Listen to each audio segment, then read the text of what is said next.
Underdog Fantasy is the easiest place to play fantasy sports. It's also the fastest growing fantasy app in the industry. In the pick'em game, you can pick whether your favorite players will have a higher or lower stat total in that week's game for a chance to win big. And as you already know, I'm going Josh Allen higher in yards every single week. So sign up today with promo code Buffalo Fanatics and get your first deposit doubled up to $100. Visit underdogfantasy.com or find them in the App Store. And don't forget to register with promo code Buffalo Fanatics to get your first deposit doubled up to $100. You're listening to Rated Red, on the Buffalo Fanatics Network.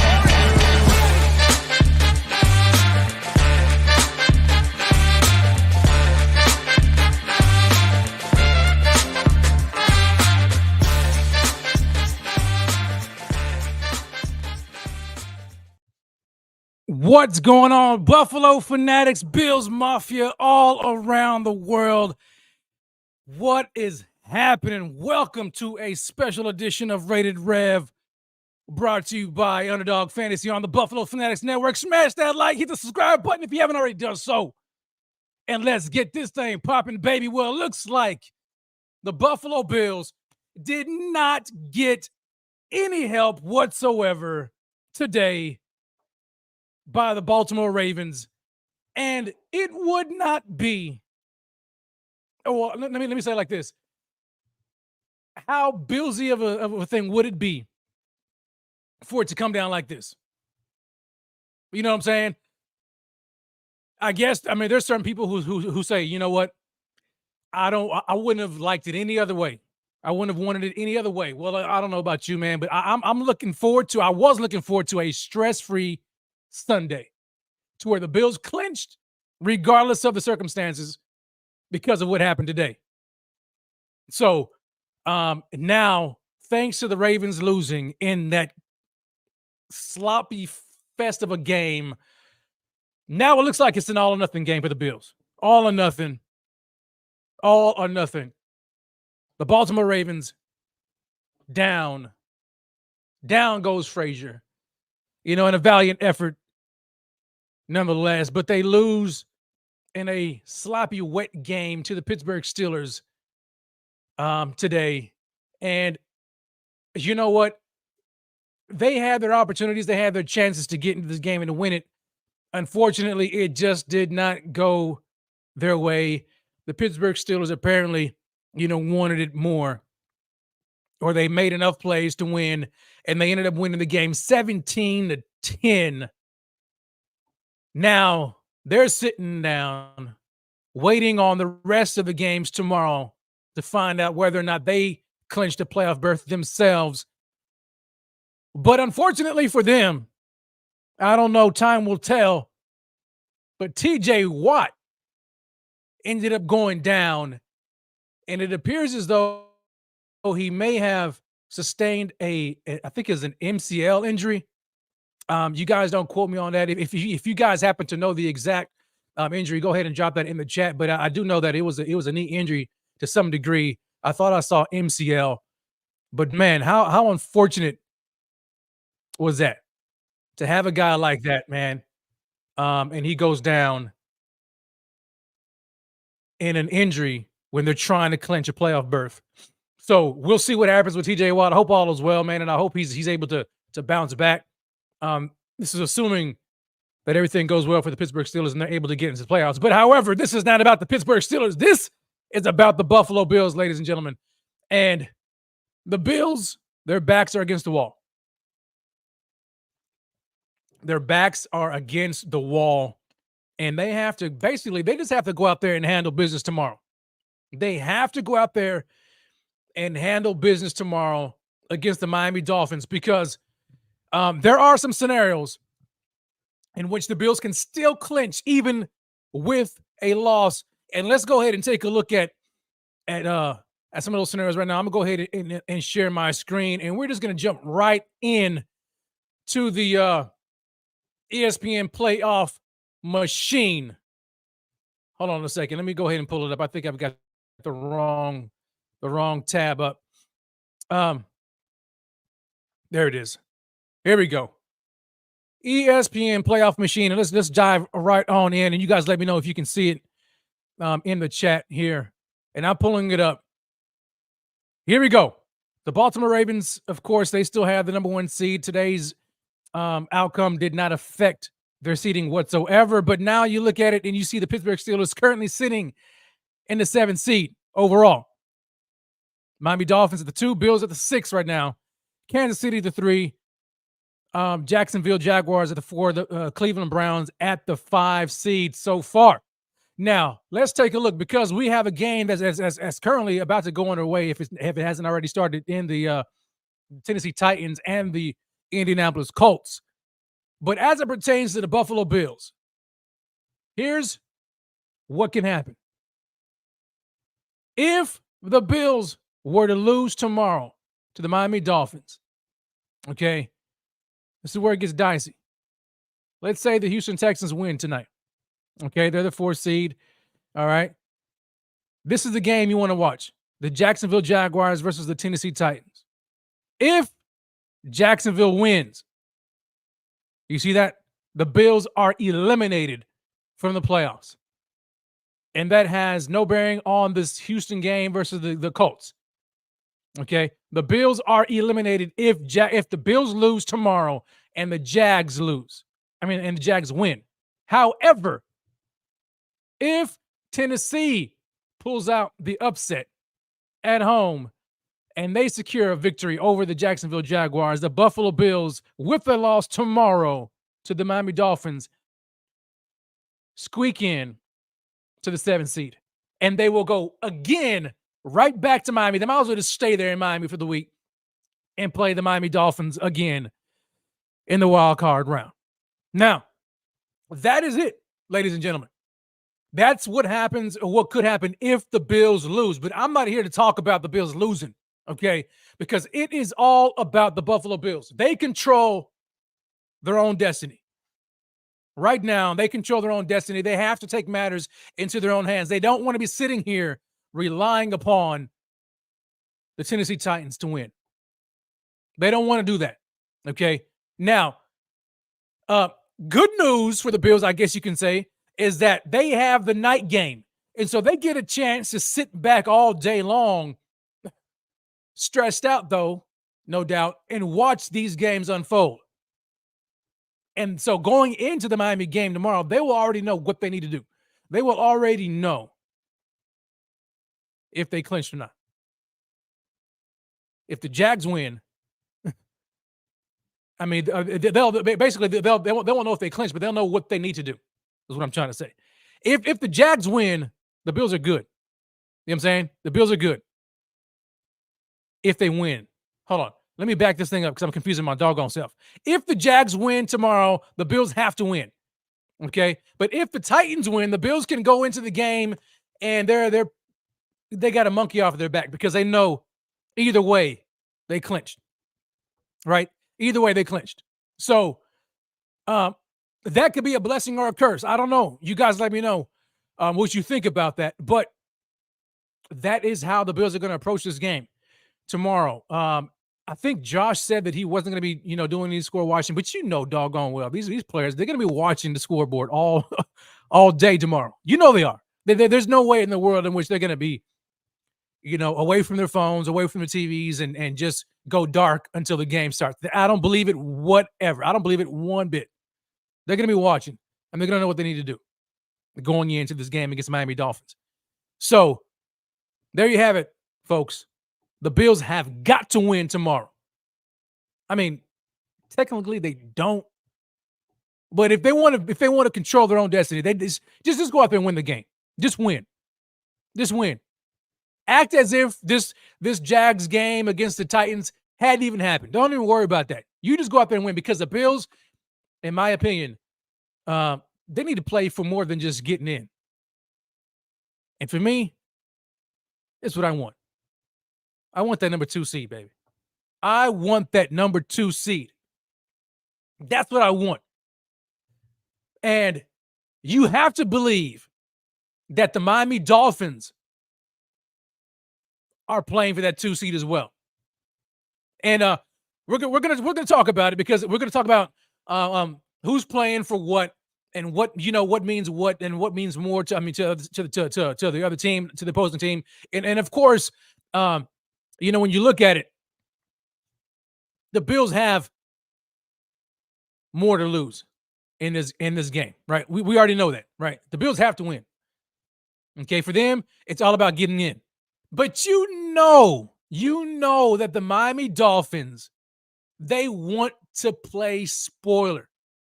Not only do they want to win the division, but they would want nothing more. They would like nothing more than to be the ones to kick the Bills out of the playoffs. This is, of course, assuming things go in their favor with the Jacksonville Jaguars and the Titans game. So it leads me to this question. What should the Dolphins do? When you look at it, let's just take a look right now. We've got the Miami Dolphins injury list. Let's go over the Dolphins and the Bills injury report. It's a laundry list when you look at their injury reports for the Miami Dolphins. Okay, good news for the Bills though. However, good news for the Bills. They have basically a clean bill of health. The only player that people were really, kind of questioning was Mitch Morse. But then the Buffalo Bills put out a tweet earlier saying that Mitch Morse has been removed from the list, from the report, and no longer has a game status. So I'm assuming that means he's going to play. Okay. That's what I think. And I would bet 100% that Mitch Morse plays. But as for the Miami Dolphins, as I said, they have a laundry list of injuries. They are completely banged up. They are without Xavier Howard. They are without a number of players. Okay. Bradley Chubb is out with a knee injury. Xavier Howard is out. Now they do have a few players that are listed as questionable, and this is where I think. Now, this is my opinion. I think this is where you're starting to see a little bit of gamesmanship, so to speak, from Mike McDaniel. You have a linebacker, Jerome Baker, who's questionable. Raheem Mostert, the running back, he's questionable. Jalen Waddle is questionable. And a number of other players at key positions are questionable. Now, you have a contingency of Bills fans who think, look, the Dolphins, they're focusing on their wild card matchup. That's what they're focusing on. They don't really have a lot to play for in this game tomorrow because they've already clinched. But to them, winning the division doesn't really matter a whole lot. They're focused on the playoffs. And while I can see that to a degree, I don't believe it. Okay, I don't believe it. I believe the Dolphins want to win the division, and you can just bet your bottom dollar. If the Jaguars win, all of these guys who are listed as questionable, I have a feeling they will suit up and play. That's what I think. I think a lot of these guys who are questionable, Jalen Waddle and those others that I listed, I think all of those guys will end up suiting up and playing. If the Jags win tomorrow before the game, then Miami Dolphins, they're coming to play spoiler. Not only are they coming to win the division, they're coming to spoil the Bills and knock them completely out of the playoffs. But if the Titans win, then it may be a different story. So I think they're gonna hold this thing all the way up until game day. I mean, not game day, but right before kickoff, as long as they can. And this is a chess match. I don't believe it. I think these guys are gonna play. That's just my opinion. I think they're gonna play, and we'll see how things play out. After that Jags game tomorrow. But I'm expecting the Dolphins to give it their best shot. And even, with the assumption, even let's just say the Titans win, we still might see Jalen Waddle, Raheem Mostert, and those guys play. Now, how long, I think, will depend upon the game flow and what the game is looking like. If either team gets out to a significant lead in that scenario, you can see Mike McDaniel probably pulling those guys out and resting them early. So it's needless to say, Bills Mafia, I hope you're ready, and I hope you get your popcorn ready, because this is going to be, it's like The NFL, if you believe in the NFL script, they couldn't have written a better script than this. And if tomorrow's games go as we anticipate, meaning, the Bills get no help whatsoever from the Titans, and now it's really win, get in, lose, go home. There's your script, ladies and gentlemen. There's just it's all or nothing tomorrow. We will see how things play out. We will definitely see how everything plays out. But if you're not fired up for this game, then I don't know. I don't know what it's going to take to get you fired up. I really don't. I would have never thought the Bills would be in this position to begin with, but here they are. And then how many of you can sit here and say that after I would say the Broncos game, that the Bills would even be sitting here with a chance to win the division and get the number 2 seed? The rest of the NFL basically wrote the Bills off at that point. Fired Ken Dorsey. In comes, the interim OC and Joe Brady, and what's wrong with Josh Allen and Stephon Diggs. We're going to talk about him too. And the Bills offense, and here's the title done, hit piece and all that kind of stuff. And all of this drama and heat has been put on the Buffalo Bills, and many wrote the season off. I was like, this is a lot. This is a lot. And I don't know what's going to happen, man. I don't feel too good. And here the Bills are, 1 game remaining. They went on an incredible win streak like we've seen them do before. Like, haven't we seen this script before?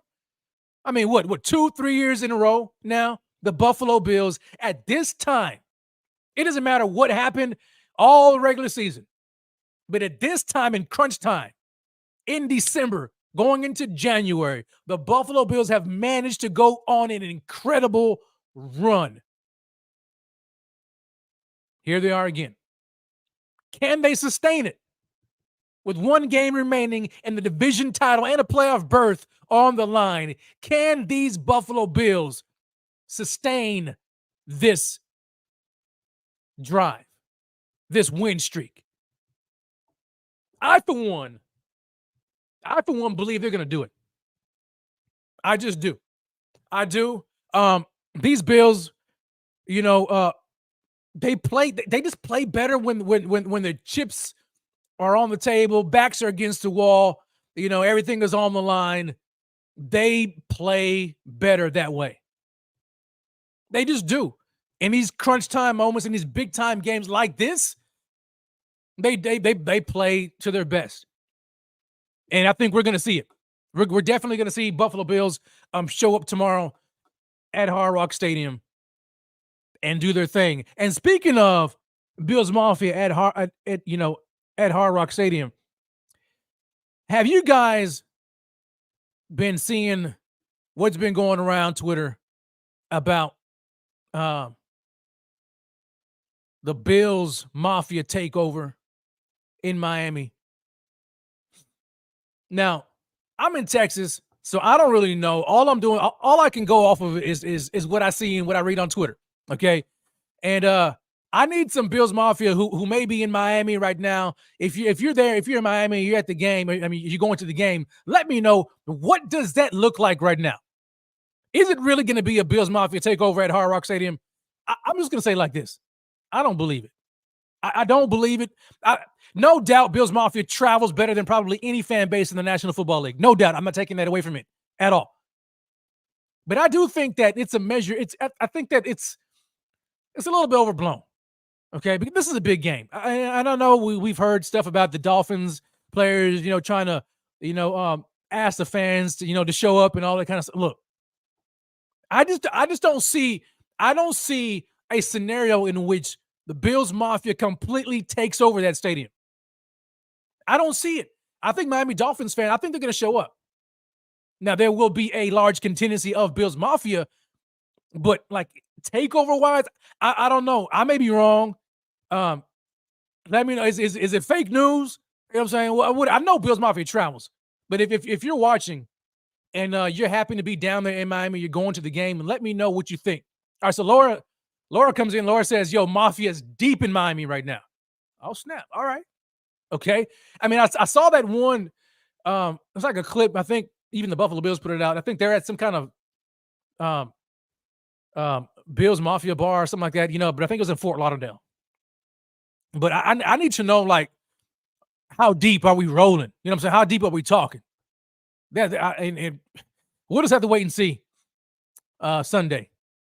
But nevertheless, man, Bills Mafia is going to be loud. It doesn't matter.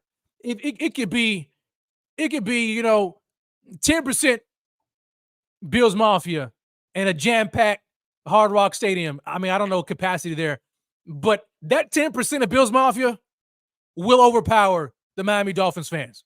No doubt. No doubt.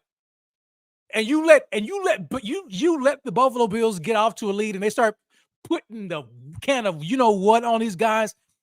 Yo, it is going to be nuts. And I cannot wait for that game. If you guys can't wait for tomorrow, smash that like you've never smashed a like before. Drop some mics, drop some fire emojis in this chat. Let's get this thing popping, ladies and gentlemen. Oh, I'm fired up. I am fired up. I so cannot wait for this game. Like, I'm going to be on pins and needles tomorrow. It's kind of crazy, but that the NFL put this Ravens game like this today, and then you got to wait until tomorrow. But matter of fact, what time do the Jags play? The Jags and the Titans. Is that an early game, or is that like an afternoon game, right? Like right before the Bills game? Let me pull it up and see if I can find out. You guys let me know. Because I tell you what, man, like, I'm going to be freaking on pins and needles all day long. Oh, it's an early game. It's an early game. All right, 1 o'clock. 1 o'clock, baby. 1 o'clock. So at least we don't have to wait long. You know what I'm saying? We don't have to wait long. We can sit here, chill, enjoy the game, see what happens, and then we got the rest of the afternoon to get ready. Because it's time to squish them fish, baby. It's time to squish the fish. Miami Dolphins fans, where are y'all at? If y'all in the chat, let me know. Let me know. I'm not booting nobody out today unless y'all get crazy with it. You know what I'm saying? I got my mods in here. Keep it clean. But I'm all for some trash talk. So if the Dolphins fans up in here right now, let me know. Drop some Dolphins emojis. Let me know y'all representing right now. But let's get the thing popping, baby. As we're talking about this game, before we jump right into the preview of this game,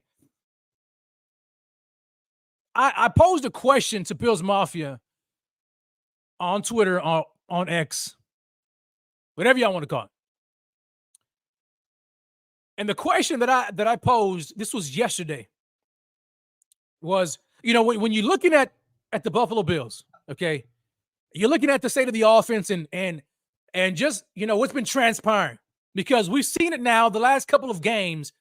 The Bills offense has kind of been in a rut. They haven't really been moving and firing on all cylinders like they had been, once when Joe Brady first got the interim gig. They went into LA against the Chargers, almost lost that game. Offense looked bad. Went back home, escaped with a victory in LA, went back home to play the Patriots and nearly lost that game too. You know what I'm saying? And the offense didn't look that great. If not for a incredible performance by the Buffalo Bills defense and Rasul Douglas and all them boys showing up and showing out against the Patriots, we would be sitting here on the outside looking in, talking about next season and asking all kinds of questions about the Buffalo Bills' future and Sean McDermott's.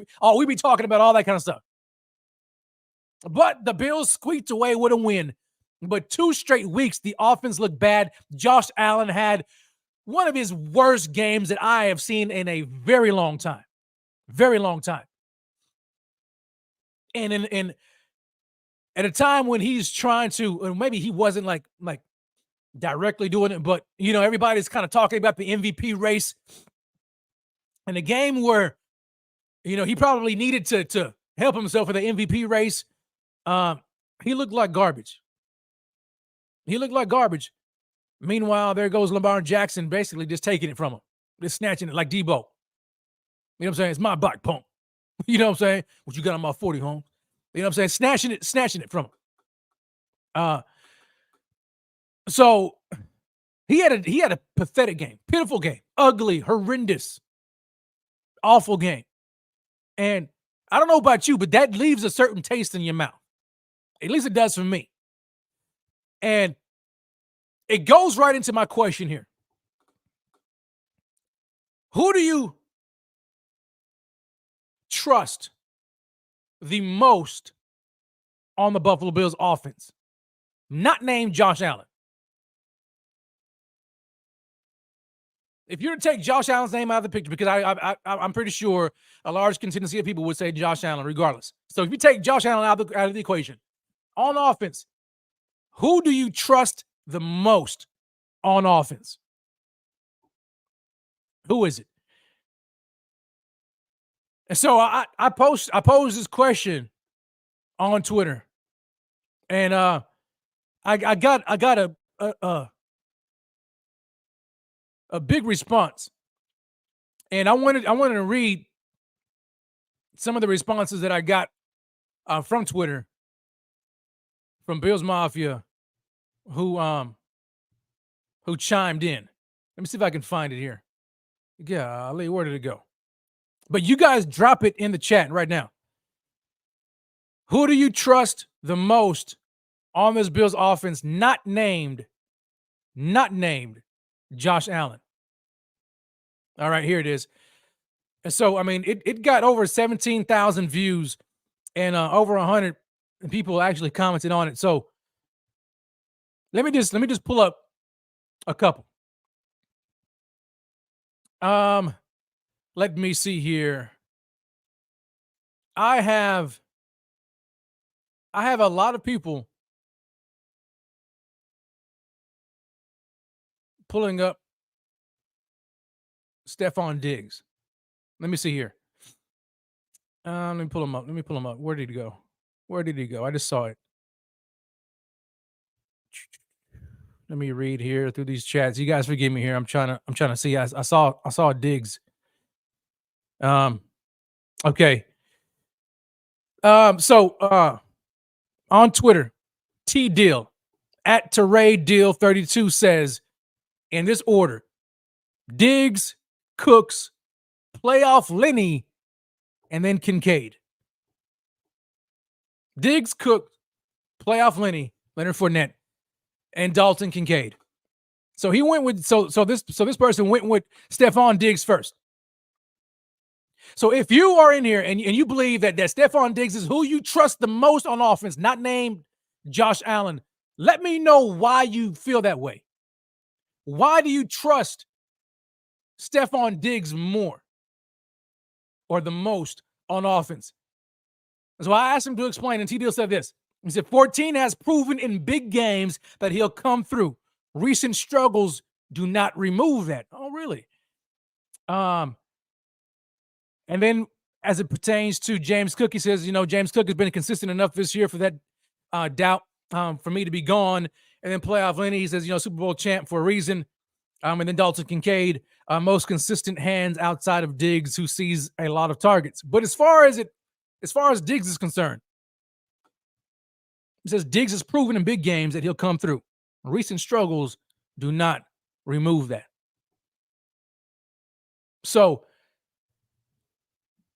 I, for one, have a measure of trust for Stephon Diggs, no doubt. But can you really overlook his recent struggles, though? I mean, like, can you really overlook it? I mean, something is definitely off, right? Something is definitely off with Diggs. It's hard to pinpoint it, right? It really is hard to pinpoint it. I mean, when you look at his numbers, even though, again, every year he's going to do his thing. We already know it. Over 1,000 yards receiving, 100 yards, 100 receptions, 8 touchdowns. Stephon Diggs is going to do his thing every single year. He has been since he's been with the Buffalo Bills, and really going all the way back to his time in Minnesota. However, let me just read this to you, okay? Let me read you some numbers from the previous games, and I'm going from the most recent, okay? Yardage total, receiving yard total from Stephon Diggs, your number one alpha dog receiver. You ready? Here it is. 26 yards, 29 yards, 48 yards, 24 yards, 74 yards, 27, 34. That's it. That goes all the way back to the Denver Broncos game. Denver Broncos, 3 for 34, 0 touchdowns. Jets, 4 for 27, 0 touchdowns. Eagles, big game, 6 for 74, 1 touchdown. Chiefs, 4 for 24, 0 touchdowns. Cowboys, 4 for 48, 0 touchdowns. Chargers, 5 for 29, 0 touchdowns. Patriots, 4 for 26, 0 touchdowns. This is from Stephon Diggs. Mr. I'm him. Now, I'm not saying he ain't. I'm just saying, I mean, we have a large sample size of data suggesting that Stephon Diggs may not be as trustworthy in this offense as we may expect him to be. Now, you let me know if I'm wrong, right or wrong. You guys let me know. But I'm just looking at the numbers here. Just the numbers, we can go back. The Bengals, he had 86 yards, 6 for 86. He had 1 touchdown. But Stephon Diggs hadn't had a 100-yard game since the Giants.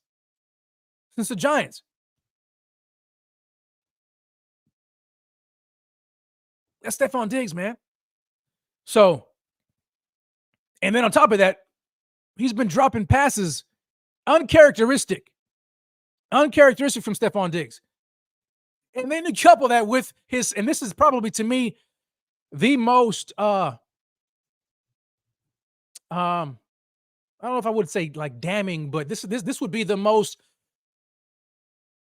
reason for pause or for question. And that's his snap count. Stephon Diggs' snap counts, though, man, they have been decreasing like, oh man.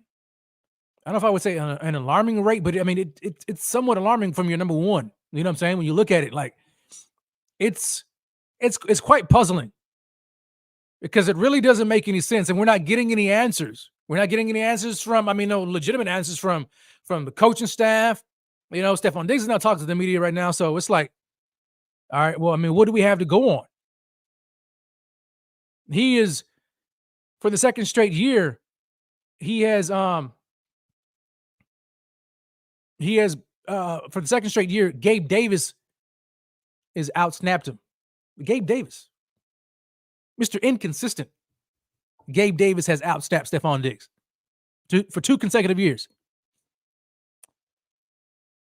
So, I mean, where do we go with that? Where do we go with that? If we're looking at, let me see here, snap count summary. Let me just go back to, let's see here. All right, look here. Last game, 65% snap percentage. Week 16, 60%. Week 15, 46%. Week 14, 79%. All right, it's these last few weeks have been kind of weird. They've been, I don't know. We don't know what's going on. We don't know. I mean, is there an undisclosed injury going on with Stephon Diggs to where we just don't know about? What is it? What's going on with Stephon? He's calling himself out. You know what I'm saying? He's tapping himself out of the game too at times. And crucial on third down, he's not on the field. So if he's not on the field on the big moments and third downs when I need you, and if you're not on the field and if you're not on the sideline, just for a blow, you know what I'm saying? You just need to get your oxygen back. Then why ain't you on the field, man? Like, what's going on, Steph? And so I don't know. I'm just bringing this stuff up because I know I'm not the only one that has these questions. I can't be the only one who has these questions. I've seen them floating around social media. Like, what's going on? Now, I'm not going to sit here and start saying, well, Diggs doesn't want to be in Buffalo. I'm not going there. I'm not. No, he's already come out and he said, look here, he wants to retire in Buffalo. I'm just saying something is going on. And it leads me to believe that, man, it's either one or two things. Either A, there's an undisclosed injury that's bothering him, has been hampering him, or B, 30 ain't doing him too well so far. You know what I'm saying? Like, as soon as he hit 30, boom, it just hit him. So we will see. We will see. But I've seen a lot of people that said that, hey, they trust Stephon Diggs. Who else who do you trust the most? Who do you trust most, man? Let me go through the chat and take some time and see what you guys are saying. Yeah, I see Diggs has been dropping. Yeah, Largemouth says, Diggs has been dropping balls lately. Yeah, no doubt. He certainly has. Let me see here. Who else on here do you guys trust the most? I see. All right, I see James Cook. All right. Jay says James Cook. Let me see here. I see a Dalton Kincaid in here. Kelly B says Tyler Bass. Give me a break. Hello, Tyler Bass. Anyway, so here's who I think.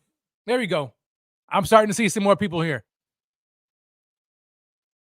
You guys want to know who I think is the most trustworthy player on offense? Not named Josh Allen for me right now.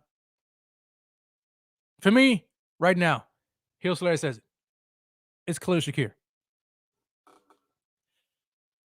Khalil Shakir, for me, is a player on the Bills offense that I trust the most, not named Josh Allen.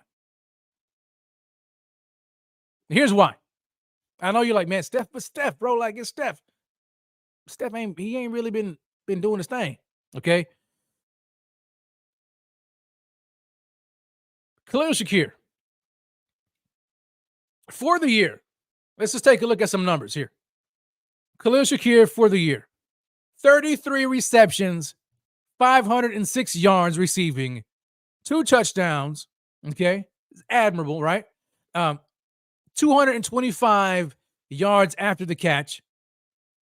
And he has a 6.8 yards after the catch per reception. Okay, 6.8 yards after the catch per reception.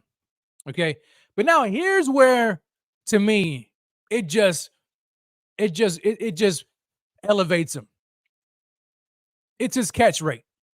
He has an 84.6% catch percentage. 84.6% catch percentage.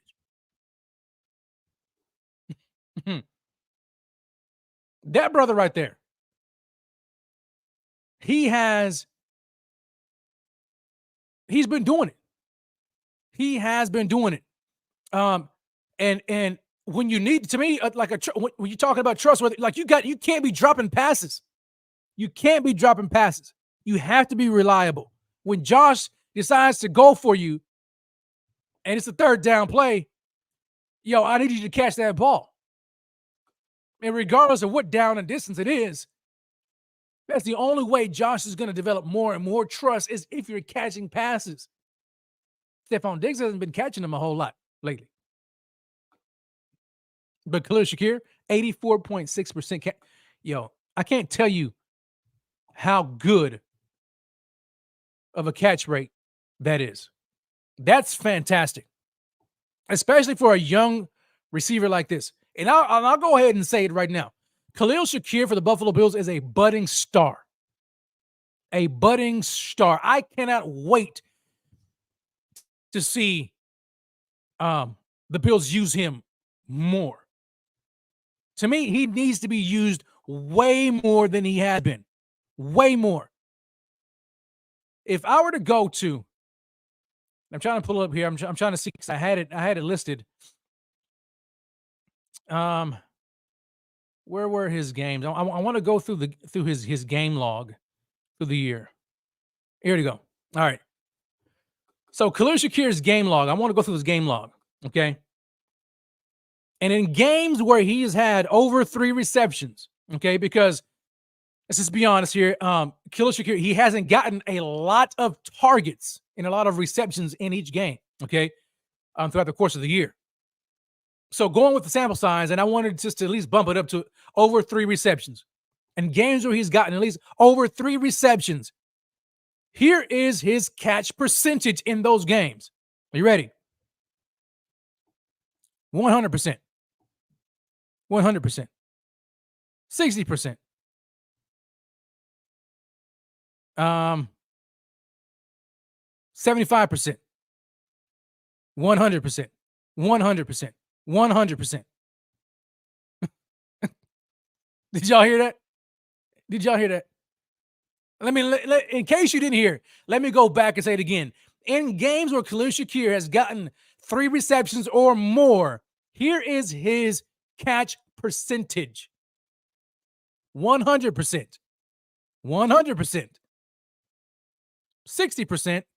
75%. 100%. 100%. 100%. 7 games with 3 or more receptions. Those are his. That is remarkable. Remarkable.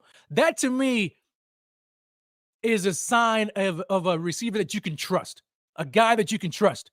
And how many times, Bills Mafia, have we seen it whenever Khalil Shakir gets in the game and he's utilized, this brother does the doggone thing. He's catching the ball and he's taking off, getting ridiculous yards after the catch. He's making incredible catches. We go last week, ball behind him in traffic. He catches the ball, crucial catch. I think it was a 3rd down by Josh Allen behind him. He catches it and takes off for yards after the catch. This guy, to me, it's Khalil Shakir. It really is. And I want to see more of him. And you know when I was going through this and I was thinking about this, I said, man, I wanted to kind of go over some of his combine numbers, because I'm like, dang, this guy, this brother, like, I mean, I guess it's almost like out of sight, out of mind, right? You know what I'm saying? Like Khalil, he has been, he's been on the team. This is his 3rd year? 2nd year. This is his 2nd year. But we forgot, like, coming out of college, there was teams when the Buffalo Bills traded up to get him, there were reports where teams were pissed that Brandon Beane was able to jump up and get him. They wanted him that badly. You know what I'm saying? But coming out of the combine, this brother's 6 foot, just under 200 pounds. I thought he was a little guy. Khalil Shakir he's not small. He's 6 foot, just under 200 pounds, 196 pounds. And then he ran a 4.43. A 4.43. So you got a guy like that with that kind of size, with that kind of speed, and you see his hands and his catch rate, and you see his yards after the catch. This brother right here needs more touches. He needs more touches. And this is what I think is going on. I think this is what's kind of hurting him. I don't think they really understand truly who they have. Or maybe they do, but I think that I'll say it like this. I think Dawson Knox, when he can, and trust me, man, like I like Dawson, I do, but I think they're starting to try to force feed this 12 personnel with Dawson Knox a little bit too much for my liking. You know what I'm saying? It's like the offense was clicking when Joe Brady first got the interim job, and guess who wasn't on the field? Dawson Knox. Who was on the field? Stephon Diggs, Gabe Davis, Khalil Shakir, Dalton Kincaid. And the minute Dawson Knox got back on the field, and I think that the game leading up to the show I was like, man, the only concern I have is that now that Dawson is back, Joe Brady's probably going to force his 12 personnel just to get Dawson back involved in the game plan when the offense has been clicking. And sure enough, it's been like that. It's been like that. But going forward, I don't care about feelings. I don't care about any of that. You need to put if you really want to put your best 53 on the field, your best 53 on the roster, and then your best 11 on the field on offense. It has to. How can you not put Killer Shakir on there? How can you not? To me, he's a guy. He's a guy for me. He's a guy for me on offense. I've seen some talk about Dalton Kincaid. I like Kincaid. Kincaid's been struggling. He's a rookie, but he's been struggling here lately. But I do trust him. James Cook. Yeah, I like James Cook a lot. And I think this running game has really been what's kept these Buffalo Bills not just in these games here the last few weeks, but it's really kept their playoff hopes alive. When Josh and the offense has been stalled out, it's been James Cook in that running game. So yeah, I can see an argument for James Cook as well. But for me, man, it has to be Khalil Shakir. Let me know what you think. Let me know what you think. Now, moving on, though, kind of still in the same vein of thinking here. We're talking about the offense and who we trust most on offense. I think a lot of it boils down to, number one, Josh Allen, right? And number two is Joe Brady. It's Joe Brady. And this is why I want to pose this question to the chat. Has Joe Brady done enough to have that interim tag removed?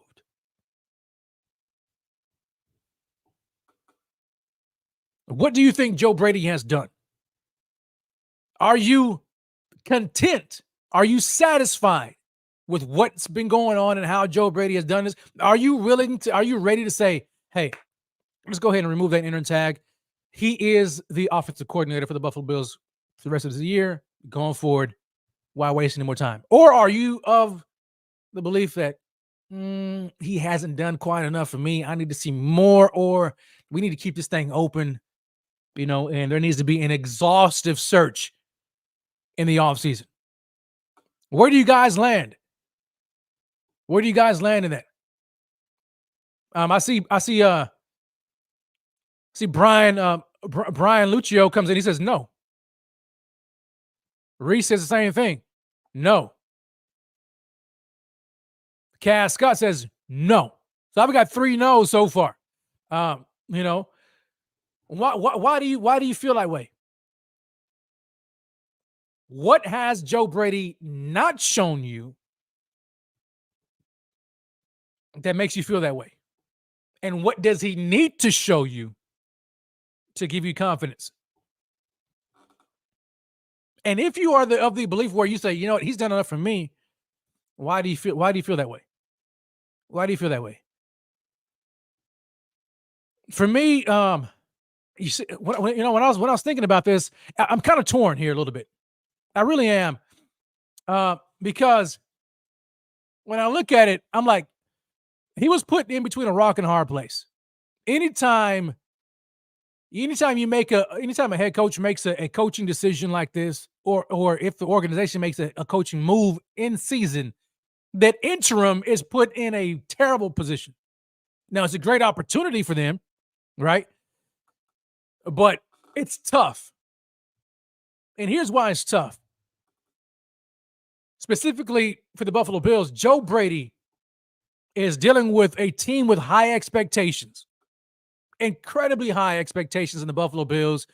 They have Super Bowl aspirations. They are playing for their playoff lives. At that point in time, the Bills were like on the outside looking in. Trouble in paradise. Panic button time for the Buffalo Bills. Is it possible that the Buffalo Bills will miss out on the postseason after that Broncos game? It was bad. You guys remember it. So here comes Sean McDermott feeling the heat on his own seat, no doubt. Don't let him fool you. he goes to Joe Brady. I mean, not Joe Brady. Ken Dorsey gets fired. All right. He's seen enough Ken Dorsey. To me, a little too late for me. But anyway, that's neither here nor there. Gets rid of Ken Dorsey, goes to Joe Brady, the quarterback coach, who's been the quarterback coach for a year now, a year and a half. He says, "You're it. I'm tagging you in. You are the interim offensive coordinator." Young guy. Joe Brady, a guy who at his previous stop in Carolina as offensive coordinator was fired as the offensive coordinator in Carolina. Before then was the passing game coordinator for the LSU Tigers when they won the national championship with Joe Burrow and Justin Jefferson, Jamar Chase, and Clyde Edwards-Helaire and all those boys. After 1 year, boom, he gets the OC job in Carolina. So little experience, right? But needless to say, here he is with the job, the keys to fix the offense. Sean McDermott's like, hands off. I can't fix this thing. I'm a defensive guy. I'm going to go to the defensive room, call up a game plan. I'm playing defensive coordinator here. Joe Brady, here are the keys. Figure it out. You fix it. Dig us out of this hole. That's a lot of pressure. That's a lot of pressure. And Joe Brady, credit to him, he handled it. He went in and he did what he had to do. He comes out. He seems to find something different in this Bills offense, and he's able to get them to turn around. He's able to get Josh Allen turned around, which is the number one thing you have to do on offense because Josh hasn't been himself all year up to that point. He manages to find the key to unlock Josh Allen and at that time. And the offense is looking good. The Jets, even the Eagles, looking good, right? Then all of a sudden, the Chargers game looks bad. People chalk it up, possible trap game. Chargers had a lot of motivation. They just fired their head coach, so they're getting that extra juice. Bills are traveling cross country, short trip, whatever. I'm not making no excuses. You know what I'm saying? But you're like, okay, well, we'll give you a mulligan. They go back home against the New England Patriots in an opportunity to avenge that terrible Week 7 loss. And the offense sputters again. But this time, I don't necessarily. Joe Brady's at fault too, but Josh looked atrocious in that game. So now we got back-to-back games where the offense has been out of sync, looking bad. Nobody's really stepping up. Diggs is miss. He's hit or miss. Kincaid is dropping passes. Diggs is dropping passes. Gabe Davis is up or down. It's like, what's going on with this Bills offense? Here we are again. What's going on? But they squeak out a win. But this is where I think I feel for Joe. And this is where I think that Joe Brady, to me, is worthy enough to be the offensive coordinator. For one, for two, Joe Brady is doing the best he can with somebody else's offense. Let's just be real. He is not calling his own offense. What we see is Ken Dorsey's offense. This is not Joe Brady's offense. So he's having to take another man's stuff and try to fix it as best as he can. You know what I'm saying? It's like you're trying to bake a cake. You know what I'm saying? And somebody else, came in and they got their recipe. You know what I'm saying? But their recipe ain't working, and they leave and they're like, here, fix it. And you trying to fix it, and you're like, man, yo, but this ain't. You're like, hey, you gotta use this guy's ingredients. And he's like, man, but these ingredients are whack. You know what I'm saying? How am I supposed to fix this and bake this cake? I mean, this guy's ingredients are terrible. You know what I'm saying? So he's like, I'm trying to do the best I can with what I have. And this is it. You know what I'm saying? Like that, that's where Joe Brady's at right now. He's doing the best he can with another man's terrible offense, in my humble opinion. Ken Dorsey's offense was bad. It was predictable. It was basic. It was bad. And here's Joe Brady trying his best to do it. And now he came out of the gates on fire. The first, few games, they got the run game going. The scheme looked completely different on the run game. Offense was clicking. Now, all of a sudden, the question is, have teams begun to figure them out? Has Joe Brady maxed out Ken Dorsey's offense? I don't know. I don't know the offense. I don't know. But that's a question because 2 straight weeks, it's not looking good. It really hasn't. And so I'm like, man, this is a bad time for y'all to be looking bad. I need y'all to get it together right now because tomorrow you better bring it. And then you got the playoffs, right? You know what I'm saying? If you guys make it, you got to figure something out. It's a tough place to be for Joe Brady. Tough position to be in. Tough position. And that's why I think Joe Brady, if you give him an entire offseason where he's able to install his own offense in his own image, has a say in personnel. This is who I want. This is what I need for this offense to go. I think we could be seeing a completely different offense. And looking at kind of, where he's come from, he came from Sean Payton, offensive assistant, the New Orleans Saints before he went to LSU. We know that offense. That right there was an offense. I'm telling you, I think the offense is going to look completely different next year. Now, that doesn't do anything for the Bills right now, but that's why I think Joe Brady, to me, he's done enough, man, because he was put in a bad spot, and he basically was able to fix the offense enough to climb the Bills out of their hole that they dug themselves in, that Ken Dorsey dug themselves in, and Josh Allen's helped too, dug themselves. He's able to dig them out and put them in this position where tomorrow they have a chance, if they win, to secure the number 2 seed in the AFC. Who would have thought that would have been the case or would have even been possible? Right? But Joe Brady deserves a lot of credit for that. He really does. The way he turned that offense around, he deserves a ton of credit. I'm confident, man. I'm willing to put it on my mama, baby. Joe Brady needs to be the offensive coordinator going forward. No doubt. And here is another thing. Just let me throw this out there. Suppose the Bills get in the playoffs, they go far in the playoffs. Let's just even go as far as to say the Bills win the Super Bowl. Okay. Now you have to believe that if that happens, or even if the Bills win a couple of playoff games, you have to believe that Sean McDermott will go ahead and offer him the position. However, it's not going to be that easy, in my opinion, because you have to figure a guy like Joe Brady has put a resume together. How many games, right? Plus playoffs, if they're able to get in there and get far in the playoffs. He's put a resume together with somebody else's offense. You cannot tell me that he will not get any head coaching looks.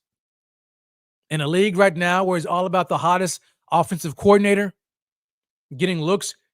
Don't forget, Joe Brady got a look for head coach a few years back. So if a team decides to pull him for an interview for their head coaching job, you know what I'm saying? Like, the Bills could be in trouble. All it takes is one team. You let the Chargers, I doubt they'll do it, but you let a team like the Chargers call Joe Brady and say, hey, man, we want to interview for the head coaching job. You think Joe Brady's going to turn it down? Like, nah, I'm good in Buffalo with Josh Allen as the offensive coordinator. You think he's going to turn that down?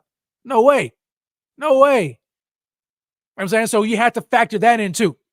Anyway, if the Bills lose Joe Brady, they are going to be in trouble. And that's a whole other conversation, because then we have to talk about, well, what offensive coordinator candidates can the Bills bring in? Because these offensive coordinators, these top dogs, they're not going for lateral jobs. They're being hired to be head coaches. So now the question is, well, wait a minute. If these top offensive coordinators are not taking lateral jobs because they're getting scooped up to be head coaches, then what type of offensive coordinator am I going to get? Another first-year offensive coordinator? Another guy that we have to groom to grow with Josh Allen, who's in the prime of his career?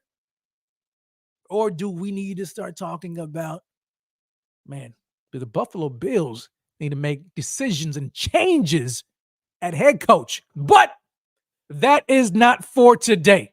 That is for another day, ladies and gentlemen. We are an hour in the books right now.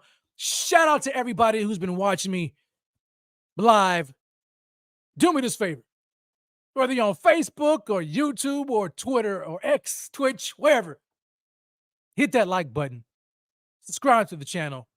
Go to supportbf.com if you haven't already done so. But we are up against a break. This is a little break right now.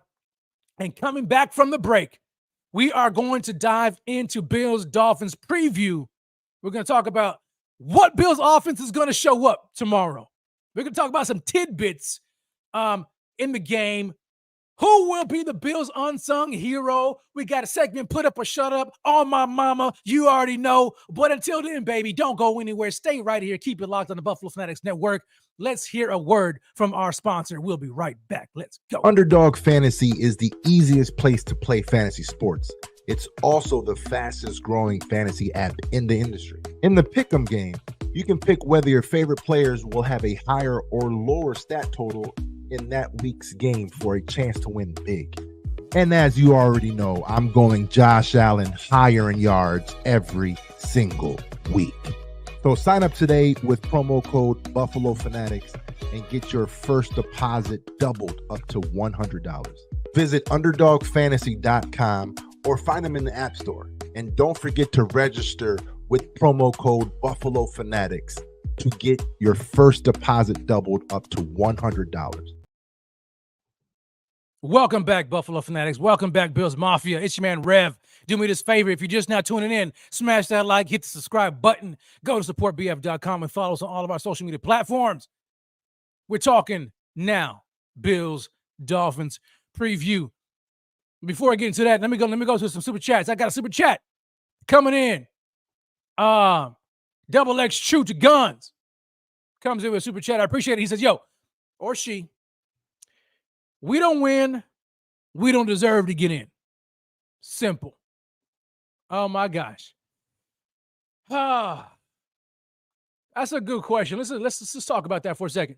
If the Bills don't win tomorrow and they end up needing help and they actually get the help with the loss, do you feel as though the Bills don't deserve to get in? Do you agree with True to Guns? I can understand where you're coming from. I really can. Because the Bills, they have to handle their own business, right? They got to handle business. But at the end of the day, I don't know too many Bills fans that will say, if the Bills lose tomorrow, but they get help and they still manage to get in, that they say, you know what, man, forget it. I'm not watching. The Bills don't deserve to be in. I'm not watching the playoffs because the Bills don't deserve to get in. At that point, I don't even care. I don't even care. I don't care. And we'll know that beforehand anyway, going to the game, whether or not the Bills need help or not. If they get the help and they still lose, the Bills are in. Okay? They're in. We enjoy it. We get to see Miami again the following week. You know what I'm saying? And so I think that it is what it is. We never know the path to the Super Bowl. We just don't know, man. We don't know what it will take. And imagine the Bills get help before the game starts, to where tomorrow's game really has no bearings on whether or not the Bills make it to the playoffs or not. They already secured their spot. At least at the very least, they got the 7th seed and they go to Miami the following week. Suppose that happens. The Bills go into Miami wild card round and they win. Are you still talking about the Bills don't deserve to be in the playoffs? Divisional round. Okay? Divisional round.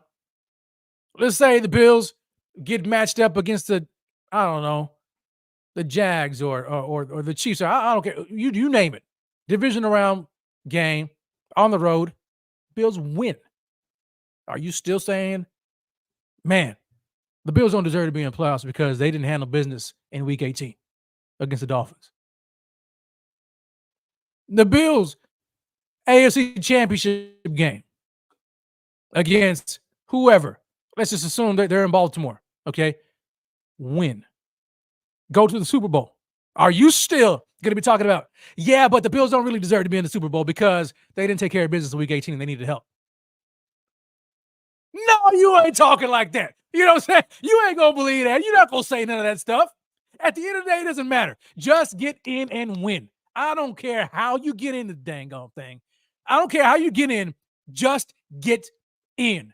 If you need help, so be it. Who cares? That's the playoffs. That's the beauty of the playoffs. The postseason. There's always a team that needs help. There's always a team that needs help. You don't want the Bills to need help. You don't want the Bills to rely on help. You want them to handle their own business. You know what I'm saying? Right? But, it is what it is. It is what it is. They got it. If they need help and they get the help they need and they lose tomorrow, I don't care. They're in the playoffs. They're in. They're in. That's all that matters. You know what I'm saying? And I don't mean to go off on you like that, shooting guns. That's not what I'm saying. That's not what I'm trying to do. I'm just saying that you just don't know how these things are going to transpire. We don't know. We don't know what the path is going to look like. Maybe the Bills' path is a path of adversity. Or it's because we can already see it right now. Like so far, the Bills have been hit with so much adversity, a lot of it to their own fault, right, this year. But nobody thought that the Bills would be in this position right now, right? Adversity after adversity after adversity. Losing guys to injuries. Trey White goes down. Matt Milano goes down. Daquan Jones goes missing. There's we did not see that coming at all. Bills fire Ken Dorsey, right? Interim OC. A lot of heat on Sean McDermott. But Bills need to go on a ridiculous run just to get themselves in position. They cannot lose another game. And they do it. Adversity. Do you know what this lets me know? That this team is resilient. It doesn't matter.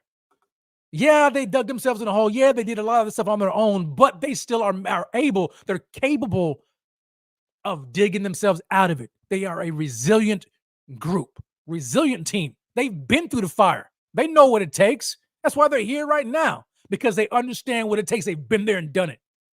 Granted, under different circumstances, but they still have done it. So at this point, I don't care. We'll talk about all that stuff in the offseason. You know what I'm saying? We'll start pointing fingers and how they deserve this. We'll do all that in the offseason. For now, let's just enjoy it. Just enjoy the moment. This is where we are. This is where the Bills are. They have the AFC East in their hands right now. It's right there in front of them tomorrow. It's in front of them. And they will have already, but because of the schedule makers, they would have already known their fate by game time. Whether or not they technically need to win to get in or not. So it doesn't matter to me. Just get in. And like my man Dan Mitchell says, this could be the greatest story ever told. You know what I'm saying? The greatest story ever told. Can you imagine if the Bills, under these circumstances, go all the way and they win? Oh my gosh. Just think about it. First of all, think about all the hate. I'm gonna be terrible. Okay. I'm gonna pull out receipts. I'm gonna be insufferable if that happens, But everybody's gonna talk, and we already know that if the Bills were to win it all, let's just say hypothetically the Bills won it all under these circumstances, we already know they're not gonna give the Bills their credit. They're not going to give them the credit. They're going to say, oh, this is the worst team to win the Super Bowl ever. I don't care. We got that ring, baby. That's all that matters. Hang the banner up. Super Bowl party in Buffalo. And you better believe I'm going to be there. I don't care. Just get in. We'll sort all the other stuff out in the offseason. But anyway, the real one says, yo, I'm going to be petty, bro. The real one says, yo, I'm going to be petty. Oh, you already know it. You already know it. Super petty. But the Bills, we can't look too far, right? We're in week 18. We got to handle the Dolphins. That's as far as we can look right now. And when it comes to this Dolphins game, what Bills offense is going to show up? That's the question I'm posing to you all in the chat right now. What Bills offense is going to show up tomorrow? Are we going to get, the same offense that we've seen the last couple of weeks? Or do you think this is the time when Josh Allen goes nuclear? When the offense goes nuclear? Now, how do y'all feel? Like I want to be like 100% confident that the Bills offense is going to go in there and just wax that tail. But a part of me is like, man, I just don't know. I just don't fully know. Now, if you're to ask me, my confidence level, 90% chance the Bills offense shows up. I got a 90% chance. Kim Bett says, yo, Winter Soldier is coming. You better believe it. Winter Soldier is coming. Facts. Like, the Dolphins really don't want to see John. They really don't want to see him. You know what I'm saying? Like they act like they're talking a big game. They're talking a lot. But they really don't want to see Josh Allen go into that phone booth and come out. The Winter Soldier. Hold on a second. I want to share this. I'm just now catching this here on Twitter. Let me see. I'm going to share my screen because this goes back to the whole Bills Mafia and where the Mafia is and hey, are they showing up?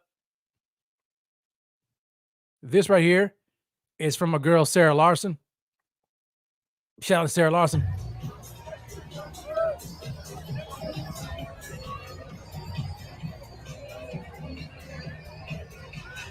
Look at Bills Mafia, baby. Look at the Mafia, baby. Look at that. Woo! Let's get it poppin', baby. Come on. Come on, man. Yo. Oh, bro, you know it's lit. You know that is lit. And this is outside, she says. No one is here today. Y'all about to fire me up, man. Y'all about to fire me up. Come on, Mafia.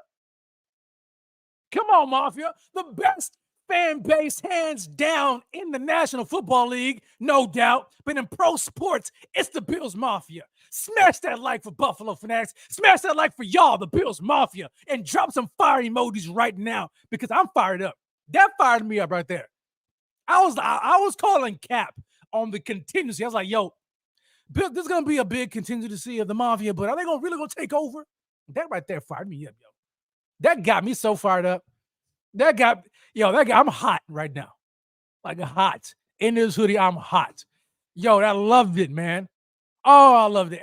Whoever is out there right now, Bills Mafia, man, if y'all out there in Miami, you're about to go to the game, you're hanging out right there, enjoying the festivities. Look, yo, be loud. Take over Hard Rock Stadium. Take over. Take over that thing, man. And speaking of which, this is another reason why, Bills Mafia and the Buffalo Bills, they need to look. They need to show up and show out this game. Did y'all see this? Did y'all see this? Let me share my screen again. I want to show y'all this because there's some stuff that's floating around. And if you're talking about bulletin board material, because you know these players look for it. You know they look for that bulletin board material. They look for any type of edge they can get, right? And here's an edge right here. Here's an edge. Hold on a second. Let me pull it up. Gosh dang it, where'd it go? I done pulled myself up out of my. Hold on a second. Y'all bear with me. Y'all bear with me. Bro, why is it tripping? Here we go. All right. Check this out. So let me start this thing over again. I need to know. You guys let me know if you can see it in the chat. All right. Did y'all see this? I know y'all had to have seen this. So now people are saying this is in Fort Lauderdale, I think. Not really in Miami, but this is, I think, the Hard Rock hotel, I think. Check this out. Did y'all see this? Let me press play. Hold on. Press play, Ray. We can see it. All right, I got you. Here you go. Look at that. Did y'all see that? So here we have, and it looks like it's the Hard Rock Hotel. I don't know, or casino. You guys let me know. But they put out a graphic. It said, Rosa says, Fins win AFC East champs. Fins win AFC East champs. That is nuts. Now, I get it. You know, people are like, yo, that's just them trying to test out their stuff, whatever. I get it. No doubt, I get it. Okay? But players are looking for that edge. They are looking for that edge. You know what I'm saying? Big E, the person who put this out, Big E, at Ian693 says, yo, the script has been leaked. All right. Miami Dolphins fan, of course, would say something like this. But as it pertains to players looking for that edge, look at who quote tweeted this. All right. Look at who quote tweeted it. Let me pull it up. Hold on a second. Look at that. Our very own Rachel Bush. So Rachel Bush quote tweets it. She just says, TF. You already know what that means. You know what I'm saying? And she is, in case y'all don't know who that is, that's Jordan Poyer's wife. Okay. So she quotes tweets it, TF. And you know, any good woman, she's showing her husband. She's like, yo, Jordan, hey, baby, look, did you see this? And Jordan's like, yo, what you talking about? Yo, did I see what? What's up? She sends it. She shows him. She's like, check this out. And he looking at it, and he's like, what the? He's like, what? Are you serious?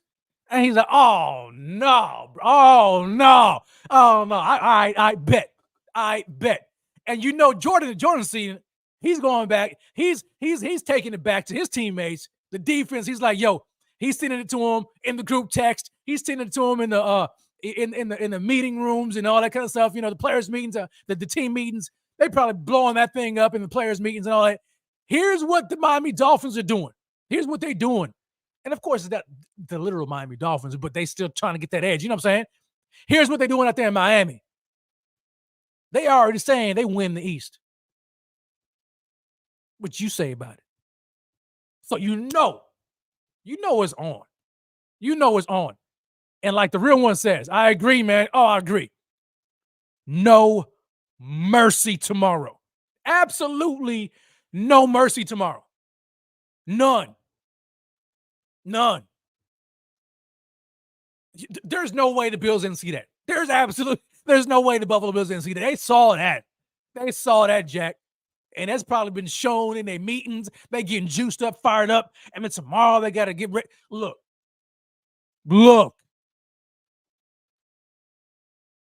Oh. And then on top of all that, so you got these Miami Dolphins fans talking crazy trash, okay? Crazy trash. Then you've got that going on in Miami right there, right? With the whole, Miami wins the AFC East, the AFC East champs. Meanwhile, the Buffalo Bills, they're getting healthy. They're healthy as ever right now. Okay? They're as healthy as ever. And on top of that, my man, Playoff Lenny, baby. Playoff Lenny is activated. He has been elevated for tomorrow's game. So now we got Playoff Lenny coming through. You know it is about to be a drubbing. It is about to go down. This brother right here coming through. Look at that, man. Leonard Fournette. Playoff Lenny. Oh, he's ready. He's coming. He is coming. And I don't really care if the Dolphins get Jalen Waddle back or Raheem. I don't care because check this out. 48-20. Y'all remember that? 48-20 against a team that had those players. We beat the snot out of them at a basically full strength team. Minus Jalen Ramsey, I get it, of course, right? So now they hobbled.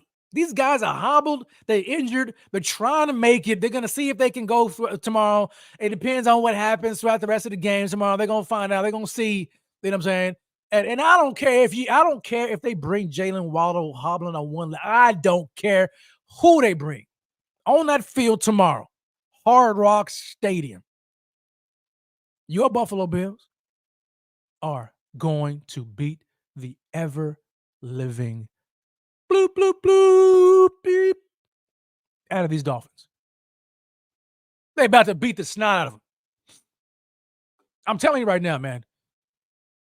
Oh, yeah, I'm fired up, man. I'm fired up. Where was I going with all this? Where was I going? Okay, here we go.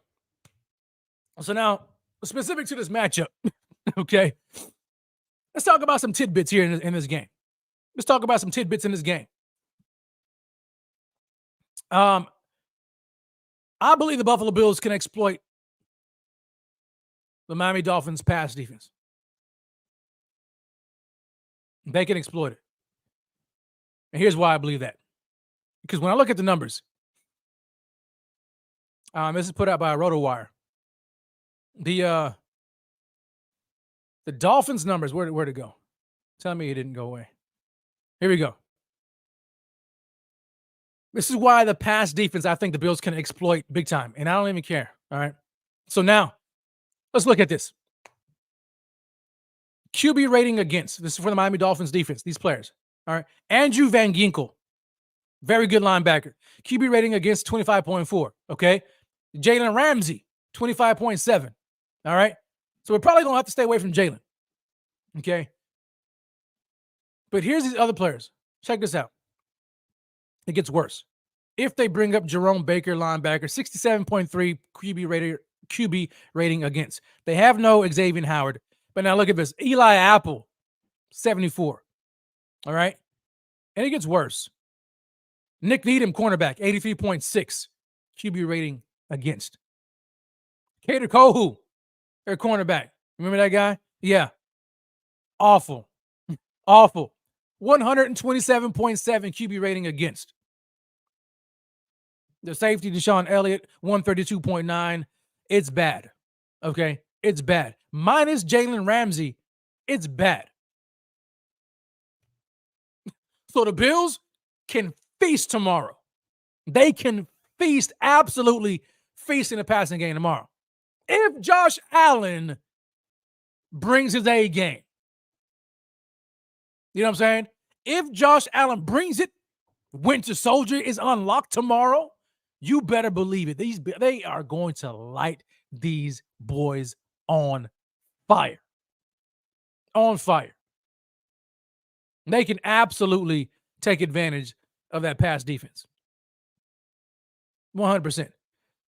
Now, for the Buffalo Bills, defensively for the Bills, look, And we can talk about it right now.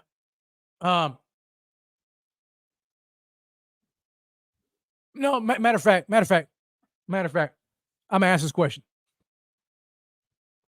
Who do you believe will be the unsung hero tomorrow? Who's going to be the unsung hero in this game? Whether it's on the Bills offense or the Bills defense, special teams, who's the unsung hero? For me, I believe the unsung hero to me is going to be Khalil Shakir. Because when I look at those past defensive stats for the Miami Dolphins, and I look at those matchups, the Bills can exploit that in the slot. They can exploit that all day long. And if they put Khalil Shakir right there, he can feast tomorrow. Even if Jalen Ramsey is able to shut Diggs down, I believe that the middle of the field is going to be open. And that's Khalil Shakir, and that's Dalton Kincaid. And even throwing a little bit of Dawson Knox inside. I believe. And even James Cook. Feasting on these linebackers and feasting on Nick Needham and Kader Kohou, all that. Khalil Shakir, I think, is going to have a monster game. Monster game. That's who my unsung hero of the game is going to be. Walter S. says, yo, it's Epinesa. AJ Epinesa. Yo, AJ Epinesa, man. Yo, that guy, he has earned himself a pretty decent contract, man, for the Buffalo Bills coming back next year. Him on that edge, yo, he's been balling out all year. Been balling out. And you know that if the Buffalo Bills are able to get Tua's first read off, Tua cannot find his first read and he has to go to his secondary reads, it's lights out. It is lights out because he can't do nothing after that. We got the script. We saw what they did last. We saw what we could do with them last matchup. Ain't nothing really gonna change. What can they do with the hobbled Jalen Waddle? You know what I'm saying? They may try to get the tight end involved, maybe. Run game with Devon Achane. We can shut that down. With the Mostert ain't playing. Come on now. Like, really? You know what I'm saying? Like really. I think the Bills, man, especially with their backs against the wall, the Bills are going to come out on fire. On fire. But I would be remiss if I did not ask you this question right here, Bills Mafia, for tomorrow's game. Bills Dolphins, AFC East on the line. Who needs to put up and shut up? It's like in my hand, I'm drooling. Who needs to put up or shut up in this game? Who do you need to see put up or shut up in this game, Bills Mafia? Let me know what you think. Drop it in the chat right now, but I'm going to beat y'all already because I'm telling you right now, I need to see him. We've all been looking for him. Where is he at? Where has he been? Huh? Where has he been? I need him.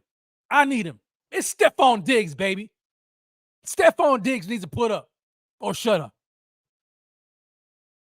I believe he's probably been on Rico's milk carton. But I need Diggs to show up, man. I need him to show. He is Mr. Himothy. I'm him. Well, I need you to be him tomorrow because you ain't been him for the past several weeks. And I love you, but we need Diggs on fire. We need it, especially, man, like to build that momentum and that confidence going into the postseason. We need Stephon Diggs to have a monster game. Namdi says Diggs. Kim Bet says Diggs. Laura says Diggs. DeCarrion says Diggs. Look at these Stephon. Michael, Stephon Diggs. It is Diggs. We need it from him. And I don't care if it's Jalen. I don't care if you own Jalen Ramsey or not. I don't care. I do not care. We've seen Diggs beat Ramsey before.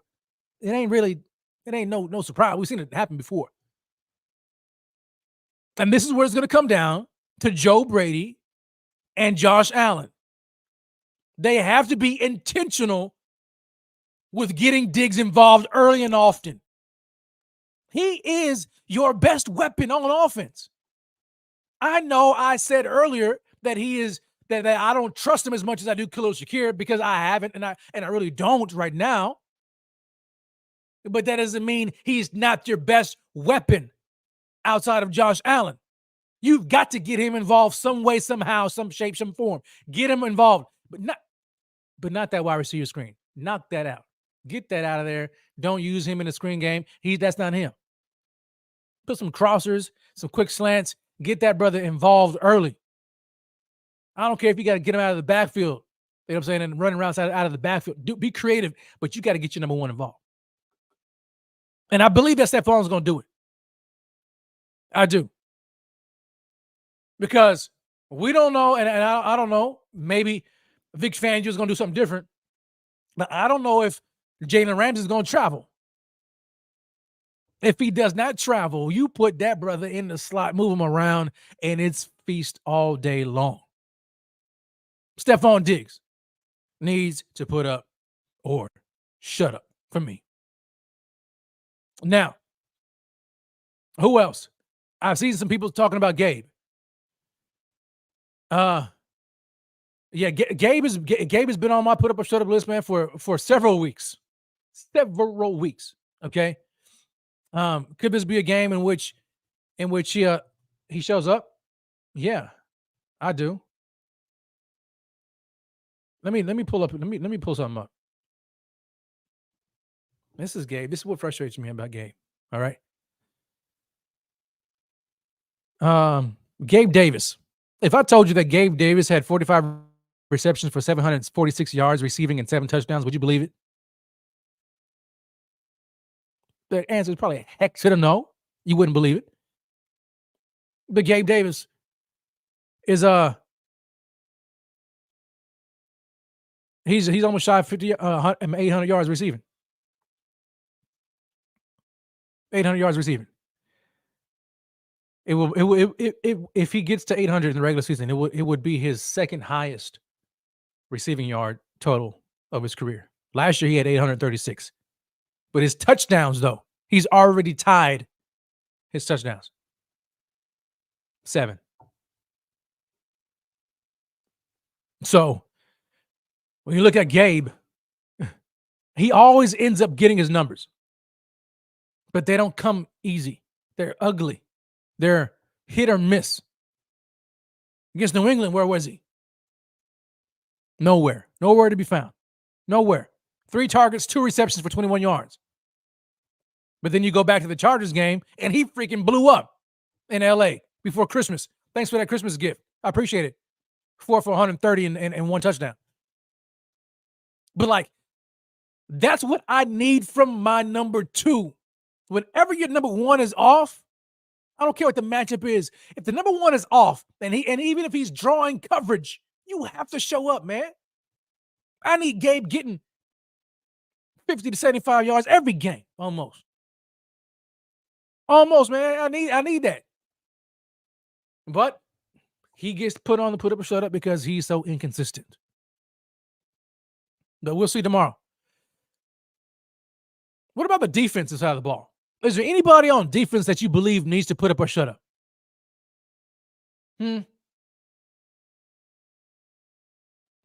Defensively. Who do you think needs to put up or shut up? I mean, we all would agree that it's Von Miller, but Von Miller's probably not going to be activated. They're probably going to shut him down the rest of the year. He's probably not going to see a game. You know, if the Bills make the playoffs, he'd probably get in there here or there. But outside of that, he's not, you know what I'm saying? Like Dagum says, yo, Miller. Namdi says Poyer. Kim Bet says Hyde. Micah Hyde, Jordan Poyer. How about both of them? Let me think about it. On defense, man, they've been on fire. But you know, there's one thing that I want to see in the secondary. but that's really from the safety position. I want to see more impact plays from the safety position. And that's from both Micah Hyde and Jordan Poyer. Like, I want to see more impact plays from these guys. I get it. They're in the tail end of their careers right now.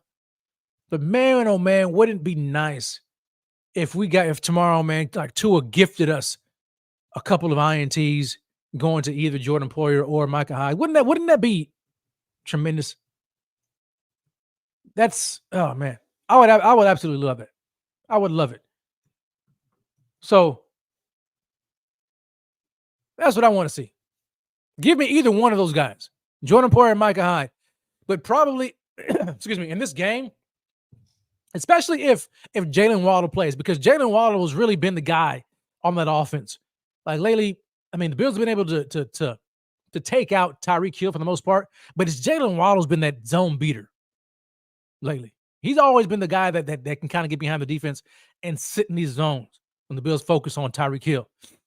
That's why I need my safeties to come up, man. And granted, I know that they're going to be zoned in on Tyreek Hill, but I need to shut him out, man.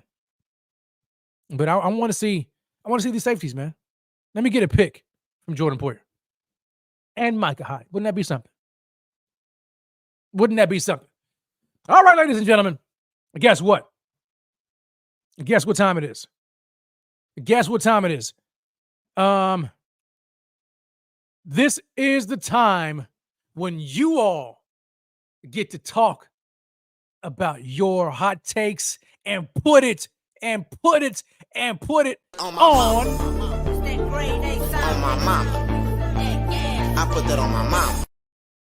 On my mama, ladies and gentlemen. On my mama. This is the time. Right now, we are at the tail end of this show. Shout out to you for being here with me. I appreciate it. But on my mama, what is your hot take? Drop it in the chat right now. I want to see it, and I'm going to read them live. What's going to happen tomorrow? How y'all feeling about this game? What's going to happen? Huh? On my mama, what? I'm feeling so good. I may drop 2 or 3, but I'll go first to give y'all time to get it going. I'll go first, and this is the piggyback right off of what I just said as far as Jordan Poyer and Micah Hyde is concerned. On my mama, tomorrow, AFC East title on the line. Bills backed up against the wall in Miami. Bills Mafia contingent hard and strong. You will see an interception by both Jordan Poyer and Micah Hyde in the game, and one of them will seal the win. No, they ain't going to seal the win because the Bills are going to be smashing that tail anyway. But we're going to see an interception apiece by both Jordan Poyer and Micah Hyde. And that's on my mama, baby. Let's get it popping. Now, that's one. And as I continue to read y'all's on my mama takes, I'm going to be thinking of some other ones too. No doubt. Let me see here. LXB says, yo, on my mama, Tua will get sacked 5 times.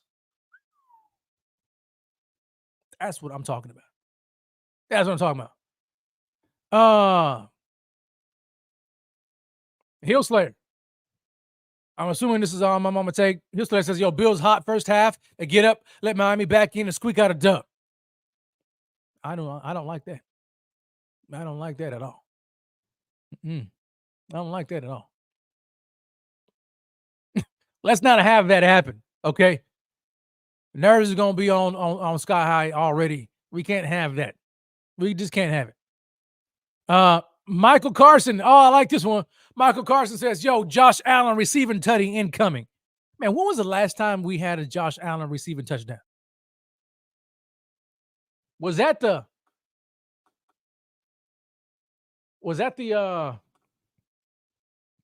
what game was that? Surely that wasn't the Texans playoff game. When was the last time I don't know. That's a good question. Y'all figure that out and drop it in the chat. When was the last time Josh Allen had a receiving touchdown? Okay, let me see here. Andrew says, yo, on my mom, I'm going to have a heart attack during this game. Well, I hope not, Andrew. I hope not. Okay. I hope not. Let's hope the Bills handle business early, and then we can relax. The Bills put it out of reach by the second half, sometime in the third quarter, and then we see the other Allen coming on the field. That's what I hope happens. All right. Alpha Rob says, yo, on my mama, Gabe Davis, 115 yards receiving and 2 touchdowns. On my mama. I would love that, man. Sarah says, yo, Miami's going to try to run on us more than pass. I can see that happening, Sarah. Especially, I mean, if Jalen Waddle is not playing, they have no choice. They're going to have to establish the run. They're going to have to try to do that to get Tyreek free. And that only makes sense because so much attention is going to go to Tyreek Hill anyway. And if they're able to establish that run, and then the Bills have to drop somebody in the box to stop the run game, then there goes Tyreek Hill. You know what I'm saying? So I can see that happening. I can see them trying to do it. I just don't think they'll be successful at it. Especially if the Bills get up to an early lead and they start getting that lead. Miami won't run it that much. Laura comes in. Laura says, yo, on my mama, the defense gets 3 picks with 1 for 6. Oh, man, I love it. It's just like last week. Back to back, baby. Back to back. Let me see here. Nope. Dagum says, yo, the Bills win in overtime and I make a trip to the ER. We're not having that. Okay? That is not happening. Here we go. Michael comes in. Michael Williams says, yo, Josh Allen on my mama will have 5 total touchdowns. 3 passing, 2 rushing for the win. AFC East champs, baby. And I'll add one on top of that. Not only is he going to get 2 rushing touchdowns, okay, but Josh Allen is going to win the regular season rushing touchdown award. Because right now, I think he and Jalen Hurts are tied at 15. Josh Allen's going to win that thing tomorrow, too. You know what I'm saying? And he's going to force people to look at him for the MVP, even though we know they're going to pick Lamar Jackson anyway. And he's going to go on a tear in the playoffs and say, here's your MVP. Put that in your pipe and smoke it. All right, here we go. Josh Richardson. On my mama, Josh Allen will have 350 yards of 5 total touchdowns. On my mama. I love it. I love it. Javon says, yo, on my mama, Josh Allen has the best game of his career. Well, what does that look like specifically, Javon? Give it to me.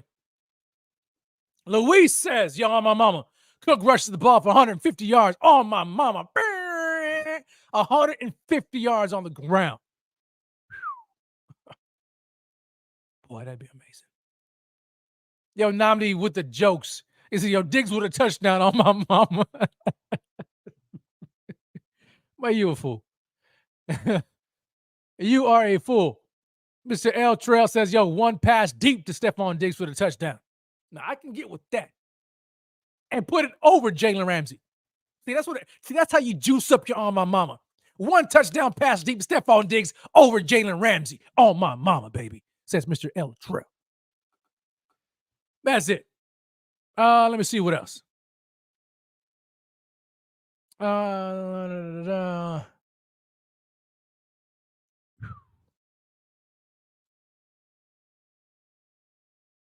Okay, Dominique says, yo, on my mama, you're going to see Reek very frustrated with Tua and will be in headlines Monday morning. Is Tyreek ready to move on from Tua? That'd be funny. That'd be funny. Well, ladies and gentlemen, let me see if I can give you one more on my mama take. My first one was Jordan Poyer and Micah Hyde will both have an interception. But I feel like I need to spice that thing up a little bit more. You know what I'm saying? So, On my mama. Stephon Diggs is going to go off tomorrow. He is going to have 3 touchdowns tomorrow. $120 in the air. But I ain't done yet. Shakir is going to have himself a day too with 2 touchdowns and 100 yards receiving. So you're going to have 2 100-yard receivers tomorrow with multiple touchdowns. 5 total touchdowns between Stephon Diggs and Shakir. And that's on my mama, baby. Let's get it, baby. Oh, I'm so excited. I am so excited, y'all. Shout out to the Mafia. Shout out to everybody in here right now. And you already know what time it is right now, baby. Guess what? Guess what time it is? Score prediction time. Score prediction time. As we are heading out of this show. Drop your score predictions right now in the chat. What are you feeling? What can we see? What do you foresee happening tomorrow in Miami? Bills with a big win, close win, overtime win, Bills loss. What do y'all see? Drop it right now, baby. Yo, El Trail says, yo, Josh Allen with 600 yards passing. Oh, my gosh. If Josh Allen tomorrow ends up with 600 yards passing, over 5 touchdowns, like let's say he gets 5 total touchdowns, 5 passing touchdowns, give him, 1 rushing touchdown, he's snatching that MVP away from Lamar Jackson. All right, let's just say that. All right, that's happening. Hot Bills comes in 33-21. Buffalo. Super Lancer 26. Bills win 33-20. Cass Scott 31-19. Bills, baby. Alpha. Rob. ROB 41-23. Buffalo. First 40 burger sighting. If y'all feeling a 40 burger, drop the 40 burgers in the chat right now. Let me see those 40s. Let me see those burgers. Burger emoji. Andrew Holt, 2017 Bills. He thinks it's going to be a close game. 33-21. I already got that one. My bad. Melissa comes through. Melissa Brown, 40-17 Buffalo. I like it. Staff Boy says, yo, 48-20 Bills. Repeat of the first meeting. Oh, my gosh. I think the Bills are going to smack them. That's what I think. Sarah comes in 31-23 Bills. Joseph. Oh, man. Joseph wants to try to give somebody a heart attack. 23-20 Buffalo walk-off field goal. Oh. I will lose myself. I really would. We can't let that happen. Maggie says, yo, Buffalo 35-19. I like it. Hill Slayer, another close game. 28-25 Bills. The real one. You know what I'm talking about. 56-3. 56-3. All over. And I mean all over the Miami Dolphins. That's what I'm talking about right there. All right, we've got Jay comes in 35-21. 35-21 Buffalo. Dagum says, yo, 27-24 Bills in a close game. Ken Betts 40 burger 41-17. Here's what I'm talking about, baby. Garbage Place says, yo, Bills by $1 billion. I love it. C Jag 17, 42-24. Kyle Allen takes at least one drive in the fourth quarter. And does Kyle Allen score a touchdown in the fourth quarter too? Put that on your mama, C Jag. I'll put it on my mama. Kyle Allen comes in. He comes in, spot duty, and he drives the Bills offense down the field and puts up a touchdown his doggone self. Let's get it popping, baby. I love it. LXB, 31-20. Aha. And then we've got to have a Dolphins fan on here. Shout out to you guys, man. Look here. Johnny Dolphins, 56-17 Fins for the win. That ain't happening. That ain't going to get nowhere close. Flip that score. You know what I'm saying? And then we talking. We talking. But that's funny. I like it. 37-18 Bills by Bob O'Brien. Namdi says 36-21. The carrion says, yo, 40 burger, baby. It's 40 burger. Mr. L. Trail is, yo, he's on one. 73-28 Bills. Here we go, baby. 56-24 like the other time, Bill I Am. 50-10 by Luis Cornelius. Buffalo Bills. I'm loving it, man. I'm loving it. This is this is so funny. Yo, this is so funny. This is so funny. Here we go. You gotta love them. You gotta love them, Miami fans. Hey, let me tell you this. Dolphins fans, I told you I wasn't booting y'all out. Dolphins fans, let me tell you this. When the Bills win tomorrow, I'm saying win. When the Buffalo Bills win tomorrow and smack that tail, make sure you bring that energy right back in here with my man Rico on the post-game show. Don't go nowhere. Don't get ghost. Don't be hiding. Don't hide out. Don't delete your Twitter. Don't do none of that stuff. You bring that tail right on back in here and smash that like from my man Rico on the post-game show. Oh, that's funny. That is funny. Well, ladies and gentlemen, shout out to you guys, yo. I so greatly appreciate y'all for tuning in with your man Rev. Let me drop my score prediction on the way out for the Buffalo Bills. I said Josh Allen's going to have a total of 5 touchdowns. But that don't mean that's all the points they're going to be scoring. Josh Allen, 5 total touchdowns. We're going to get a rushing touchdown from our man. Playoff Lenny's going to get him one at the goal line. You know what I'm saying? So where we at right now? What's the math? 42? Is that right? We have 42 right now. I was going to get my man Tyler Bass, but I don't want no field goal. Stay on the sideline, Tyler. We don't even need you this game. Stay on the sideline. No, hold up. Yeah, you stay on the sideline. And then I got 1 touchdown from my man Kyle Allen. That's bringing it up to 49. You already know what's happening. You already know what's happening. Buffalo Bills, 49. Miami Dolphins.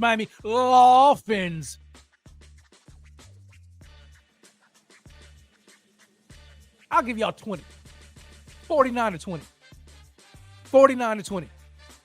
Matter of fact, look, hold up. That's just like the last game. 48-20. I'm up in that thing, 49-20. Now, let me jump y'all down a little bit. Let's change some things up. 49-16. 49-16. Buffalo Bills. All over that tail. All over that tail. And we snatching that AFC East division title right back from you like Debo. Give me that chain. My mama give me that chain. Yeah. That's going to be funny. I can't wait for that. I cannot wait for that. So until next time, ladies and gentlemen, it's your man, Rev.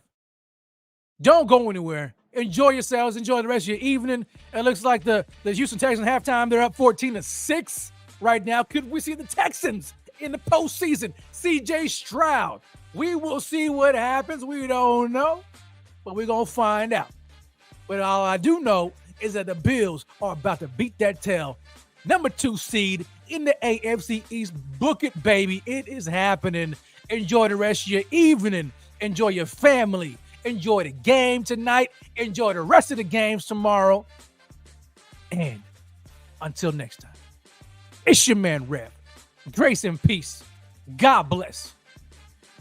Bills Mafia, stand up, get loud and proud. And as always, baby, go beat.